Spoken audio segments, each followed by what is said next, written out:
এদিকে সাবেক আইজিপি বেনজির আহমেদের বিপুল সম্পদ আহরণের বিষয়ে প্রকাশ করেছেন জাতীয় সংসদের বিরোধী দলীয় এবং স্বতন্ত্র সংসদ সদস্যরা। বুধবার এই বিষয়ে উত্তপ্ত হয়ে ওঠে জাতীয় সংসদ অধিবেশন।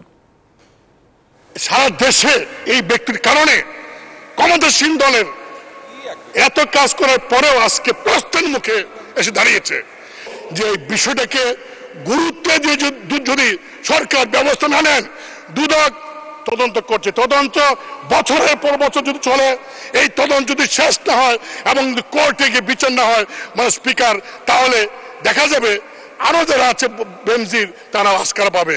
এবং মানে স্পিকার, আমি আপনার মাধ্যমে দাবি করব যত সরকারি আমলা আছে, এই এমপি যারা আছে, যারা পলিটিক্যাল পার্টির নেতারা আছে, তাদের সবার হিসাব আপনি নেন।